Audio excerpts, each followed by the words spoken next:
I did not have to take any more risks. I was set for life. And I have decided to take away my comfort and fund this because it was that important. So we are afraid of taking risks because we'll lose that which we built. That's the other thing that holds people back. They get stuck in the past or they're so afraid of losing what they got. And the next thing I know, we are off to Abbey Road Studios in London. We are recording in Studio 2, so it's the smaller of the orchestra. Hans Zimmer records next door. The next thing we know, we're at the iconic Criteria in Miami. Beyonce records there. Hotel California was done there. I'm in these studios with legacy acts and musicians and artists and writers. Has your life, your dreams been interrupted? Good news. It is possible to reinvent our lives. People are doing it every day, and some are brave enough to share the struggles, disappointments, and challenges. If you are looking for a new beginning, a do-over, or to rediscover your passion, maybe even find a new one, then grab a cup of coffee and let's talk. Interrupted, Act 2, Reinventing Your Legacy, with your host, Coach Lori. You are hearing stories from people whose lives have been interrupted, and yet they're using their stories to help others. Have you ever thought of using your story to help others by writing a book or creating a podcast? Well, then you're in the right place. Go to www.coachlori.com for all the details. Singer-songwriter Nancy Manet, welcome. Thank you. We've been trying so hard to get together. When you first reached out, you were just starting on this incredible project. So do you want to tell us all about that? It has been an incredible journey, and a whirlwind has more meaning behind that word, just beyond the actual word of how fast things can move. But 3 years ago, I started writing music with the intent of having it produced and speak about the content of the music and have the music go along with me. And a year ago in January, one of my dearest friends said, "Have you sent your music?" I was like, a few times I've sent it out to some producers that were interested, and they got busy. I got busy, but really they just got busy, and I just kept writing. I'm like, the right one will come along. And then I saw a band in December of 22 at a bar / two-stepping club in Livingston, Texas, named The Whirlwind. And this band was phenomenal. And some of the members came down, they were chit-chatting and sharing that they were heading off to Austin to record at Yellow Dog Studios. And I said, "Oh, well, that's lovely. I'm there to dance and two-step." And I didn't tell them that I was writing anything. I just filed away in my head and wished them farewell. And it was a month later. I was like, "What is the name of that studio?" And I'm like, "They like dogs. I like dogs. They're in Austin." So I Googled just that, dog recording studio, Austin. And up pops Yellow Dog Studios. I'm like, "Oh yeah, that's it. They like yellow dogs." And I sent off an email. I said, "I don't know if you're going to be the right fit. I need a composer. I need strings. There's a lot that is going on behind this project. It's morphing into something bigger than what I initially set out, which is often the way it is." He said, "Send me what you have." I said, "Great. They're iPhone recordings." But at the time, it was just my iPhone. Just stuck it up, hit play, the little voice recorder app. He goes, "That's what I want." And I sent him a 60-page backstory. "Here's the reason I'm writing each song." And he wrote back and he said, "When can we meet? It's both chilling and inspirational. I don't know which one is more, but I'd like to meet you." And I said, "Great." And we met a few days later and off we went. So it's David Percival with Yellow Dog Studios. What I love about working with David, one, he's multifaceted. He's got the biggest heart in the world. He really understood the vision. He composed my strings, and the next thing I know, we were off to Abbey Road Studios in London. We are recording in Studio 2, so it's the smaller of the orchestra. Hans Zimmer records next door, and strings are being recorded. Players from the London Symphony Orchestra, players from the Royal Philharmonic, amazing artists in their own right. I am honored that they would take the time, play on the project. Next thing I know, I'm playing Paul McCartney's Steinway, recording on that. Then we get home, we do some work at Yellow Dog Studios, and then we decide we need another type of a piano and a little different setup for recording. So the next thing we know, we're at the iconic Criteria in Miami. Beyonce records there. They did the Eagles. Hotel California was done there. So I'm like in these legacy acts, like places I'm in these studios with legacy acts and musicians and artists and writers. And I'm just a carpet cleaner that did well in business. And a mom that has played her whole life and played in bands. Once that season of life shifted, which it does, kids grow up and move on. And the next thing I knew, what was some songs to support a story became the story in and of itself. So the entire work, which morphed into what we are calling a rock opera, is 17-song concept from beginning to end. That is not being released until later this year, but a companion piece to it emerged. Again, I thought I'd write 9 or 10 songs, and now we have this companion piece that is coming out in a few months, and we're starting with single releases. So we just dropped the first single. We released that on Friday. Don't let her ruin you. And then next month we'll release another. And then in April, one more. And then the first album, self-titled Nancy Manet, will come out in May, and a few more singles, and then we'll share the bigger story.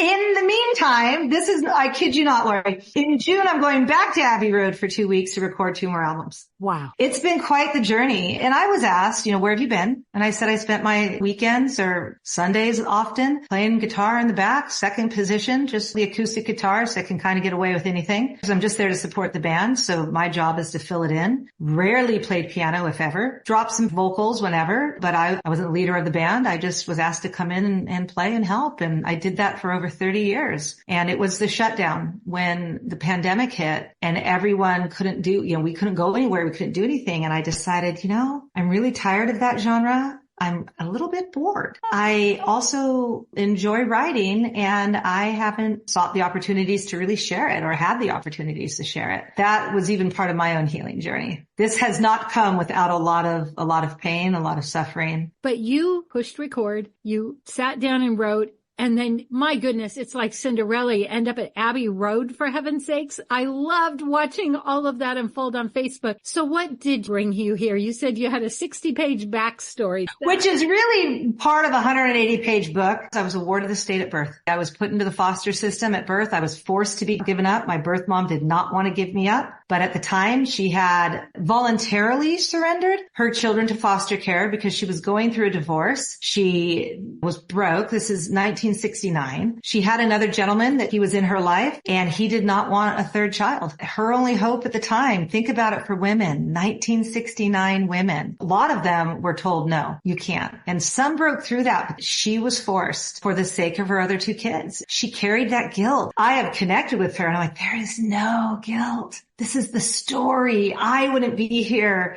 in the way that I am showing up in the world if those weren't my opportunities, even find ways of overcoming initial trauma. While I have not had the privilege of working with Lori, I did hire a life coach when everything fell apart in 2019. And it was that life coach 6 months later that I sent a snippet of music, Somewhere Over the Rainbow. Somewhere over the rainbow. And I played it on piano way up high, and I sent it to him. I said, here's just some things that I thought I might share. He knew I was a musician. He knew I sang. He wrote back and said, we need to talk immediately. That life coach saying, it is the first time, because I am a businesswoman and I'm a mom. Do they cross over? Sure. But when I'm home, it's food, it's family, it's games, it's fun, it's movies, it's children. When I'm in business, I'm running my business. And so you don't always get to see sometimes the softer side. And he goes, Nancy, the most authentic you comes out in your music. It's like you've merged 2 worlds. Not that you've missed your calling, your life's been your life, but it's your purpose. I was adopted a couple foster homes in. I was placed into a 3rd home, and then that family adopted me.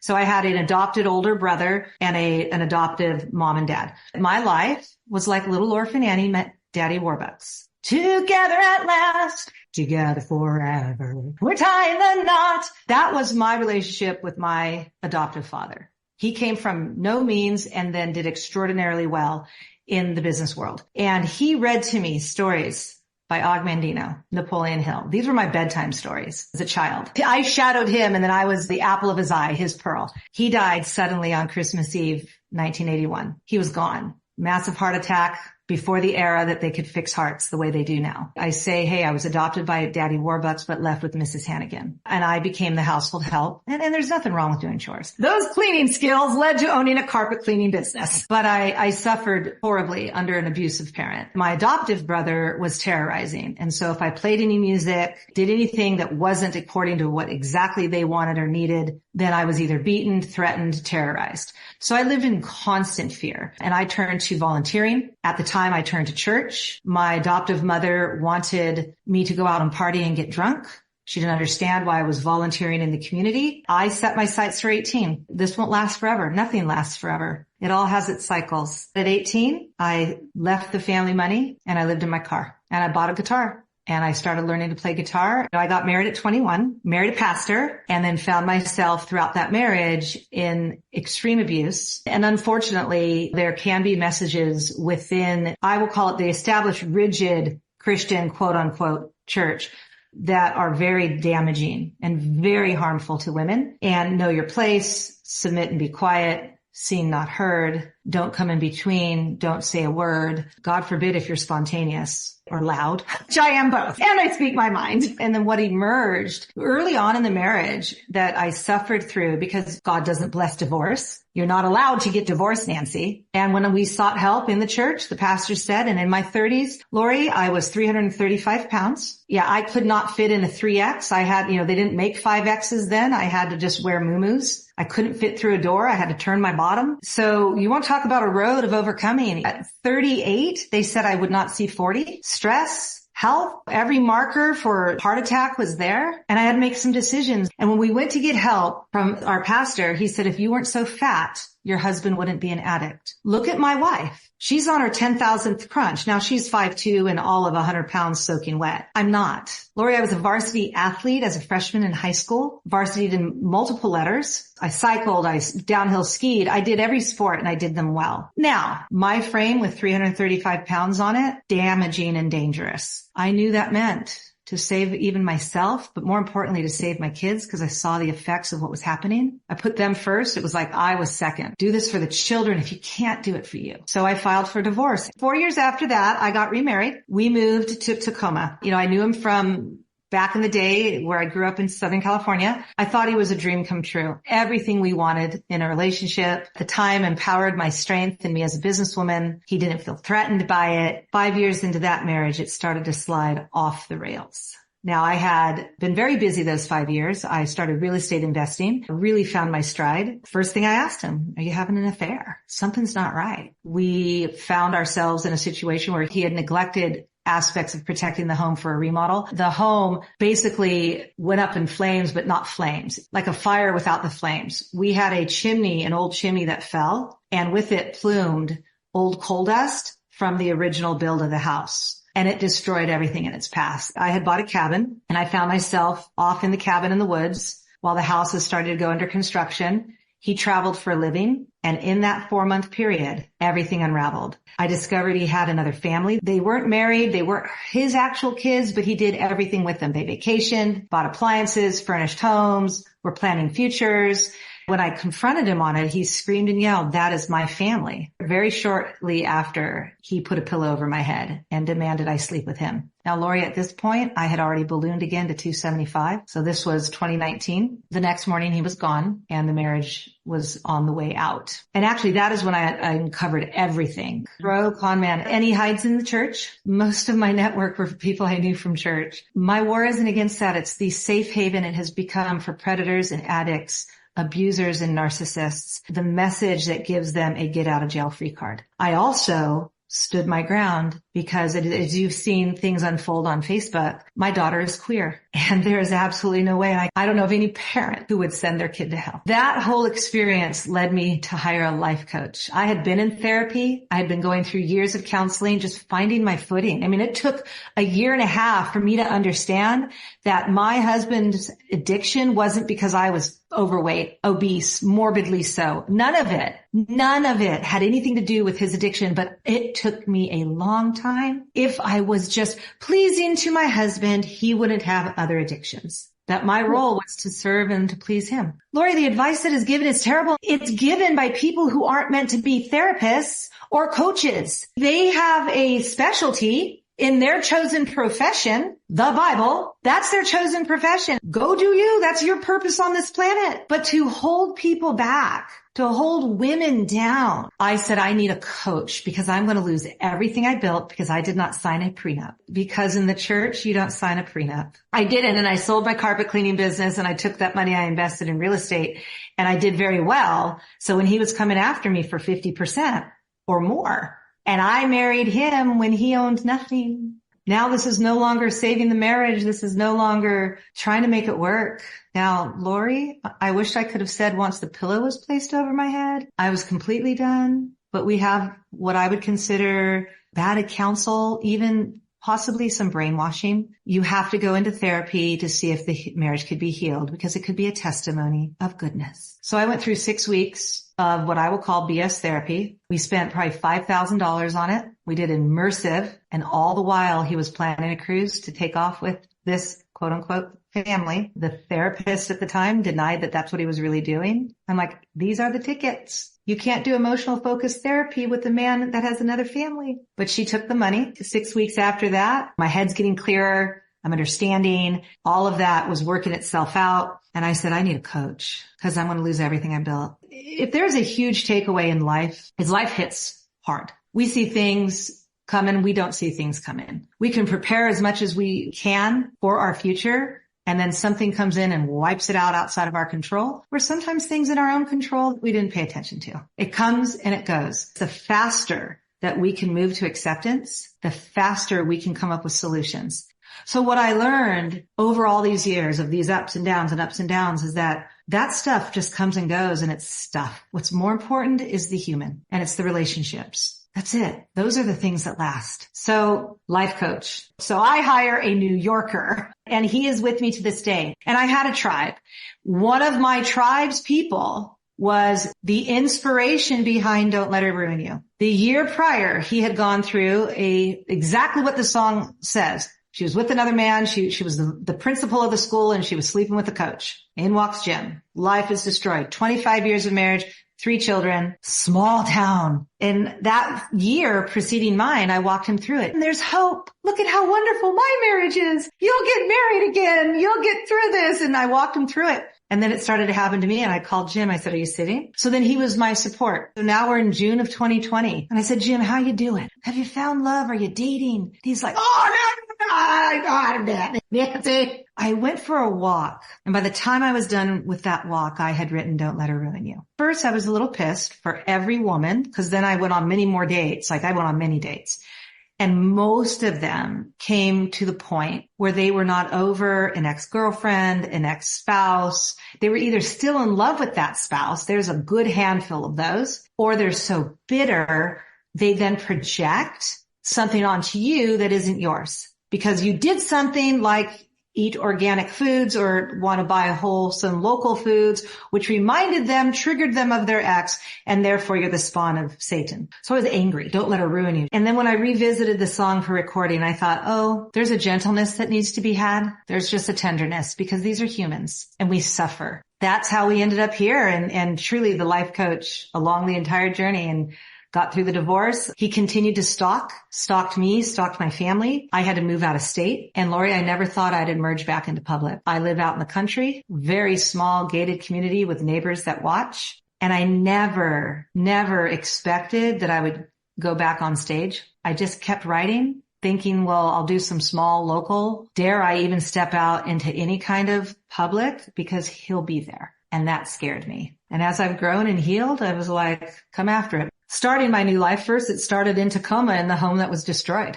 I decided to hunker down, and I had to continue remodeling. I think it took over a year, and it became mine in the divorce. Put in security, had some friends that were also police officers, had some friends, women that ran security, that came over and said, here's what we're doing. Putting mace in every single drawer of your house. They set up my environment, my car, my purse. Along with it, we went shopping, then we got flashlights. So every drawer had a flashlight and mace. And then the security cameras on the outside. As I started to reemerge, the beauty and the danger when you're in a situation with somebody like that is that it's not all bad. There are things that aren't bad. I am grateful for the opportunity to have landed in Tacoma when I did, to invest in real estate when I did, because that also set me up for the future I have now. Everything I have today is due to that sweet little carpet cleaning company I ran in Madison, Wisconsin. But it all feeds each other. And I'm also grateful for the experience and that I survived and that I have the option and the choices to heal and take risks again. Because that's what it really is about. It's to take risks. I had re-enrolled back in school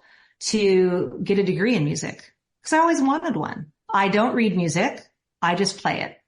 So I wanted to speak a language that I didn't really know. When I was a child, I took about 6 years of piano, and my piano instructor before my dad died told my parents I should be in a conservatory. My dad died, music stopped, lessons stopped. My piano professor and the department chair had a conversation with me, and they said, Nancy, you're in a school that's a teaching track. We think you should be in a conservatory. Ding, ding, ding, ding, ding. And they said, if you want to stay local, we suggest Seattle. But if you can, go to Boston. Get into Berklee College of Music. We think it'll be the right fit. I end up in Boston. I walk around the school. Another friend of mine, his mom is a well-tenured professor in women's studies and literature, world-renowned professor. And she said, why do you need it? Just go do it. Her name's Sue Lancer. So I drove back. Is Tacoma home?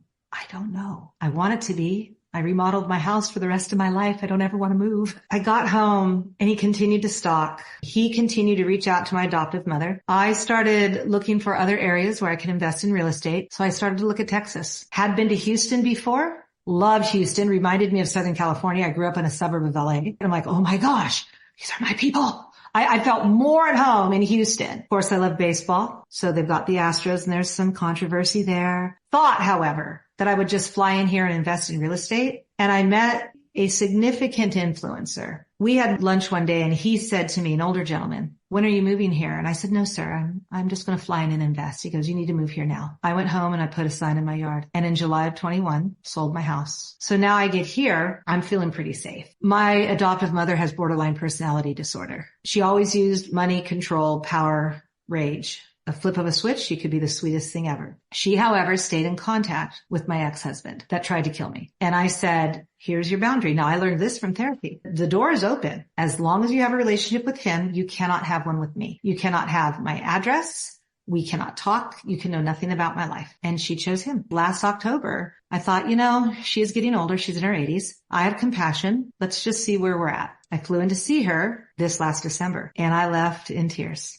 So when we talk about the steps of reemerging, I was more fearful of even coming out with music because of my adoptive family. I even came here with a story of hope and forgiveness and love. And I wrote a Christmas song that reminded me of my mom and I wanted to share it. And you're kicking me out in tears. I am 54 years old, Lori, and I feel younger than I have been.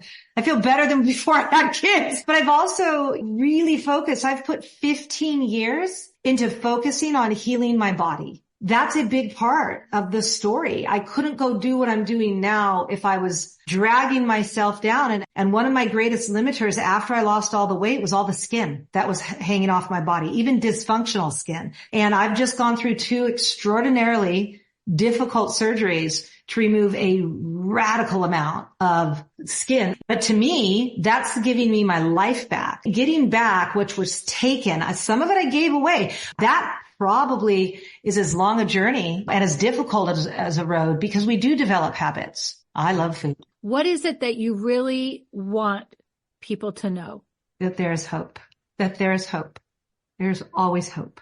Without hope, we cease. That would be the bottom line. How do we hold on to hope? That's the hard part. And I think part of the holding on to hope, this sounds contradictory, is by letting go. And as we let go of the things we thought would be, as we let go of this wasn't right, this should have never happened to me.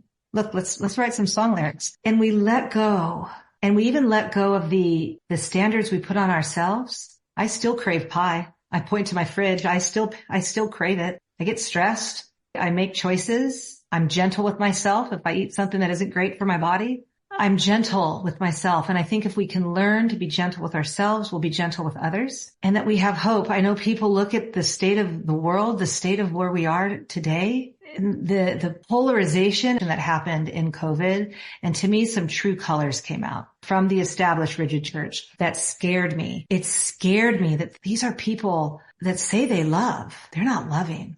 This is not love. Is it idealistic? Is it utopian that I think we can heal? I do. Do we have selfish, money-grabbing, sociopathic people? Yeah, that we live around, narcissists. But I think as we heal, we can detect it faster. So there's hope for our healing. And then we find the right group of people to move along and move forward with us. That is what I've written about. And there are some really hard songs on the work.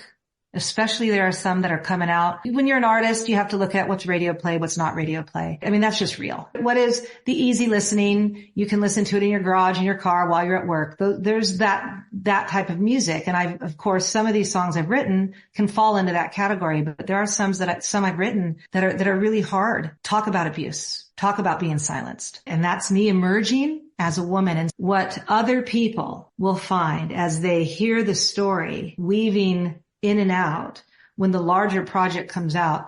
And they'll even get bits and pieces. It's a companion piece. So the first album that's coming out, you're going to hear parts and pieces of the story. What they're going to find is they're going to find how I journeyed, because even one of my songs that I wrote, I felt so crushed, and I was further down the road. 3 years ago, I felt crushed. Here I am again in a relationship where the man is saying to sit and be silent. It took me a while to heal from that and then emerge and saying, I'm not going to be silent. I am seen and heard. I will come in between and I will say a word.